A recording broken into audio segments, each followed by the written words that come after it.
আরে আরে, আমার পার্সেলটা চলে এসেছে, তাড়াতাড়ি করে খুলে ফেলি। এখন দেখি তো কি কি হলো, ব্যাগটা কেটে গেল। তাড়াতাড়ি পালিয়ে যায়, না হলে আম্মু আমাকে পিটাবে। এই কি হলো, তুই আমার ব্যাগটা কেটে ফেললি? তোর তো সাহস কম নাই। না না আম্মু, আমি কাটিনি, তুমি আমাকে বিশ্বাস করো, আমি কাটিনি। তুই কাটিসনি তাহলে কে কেটেছে? তুই থাক ঘরে, তোকে ঘরে বন্ধ করে চলে যাব।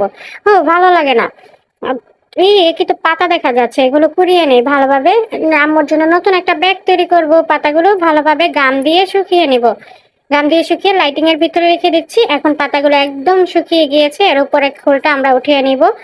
উঠানোর পর ভালোভাবে একটা পলি দিয়ে কেটে এভাবে সেলাই করে নিব। এখানে ব্যাগটা তৈরি করে নিচ্ছি। আম্মু খুব মজা লাগছে। এদিকে তাড়াতাড়ি করে ব্যাগটা বানিয়ে ফেলি আম্মু আসার আগেই। এভাবে সবগুলো লাগিয়ে দিলাম। আম্মু একটা সত্যি কথা বলবো, ব্যাগটা আমি কেটে ফেলেছিলাম, ভাইয়া কাটেনি। আগে বলোনি কেন? তোমার ভাইয়াকে শুধু শুধু বকাবকি করলাম, ঘরে একা রেখে চলে আসলাম। আম্মু সরি, আর কখনো করব না। আমি ভয় পেয়েছিলাম। আচ্ছা চলো চলো, তোমার ভাইয়ার কাছে যাওয়া যাক। এই তো আমার ব্যাগ বানানো শেষ, একদম রেডি এখন।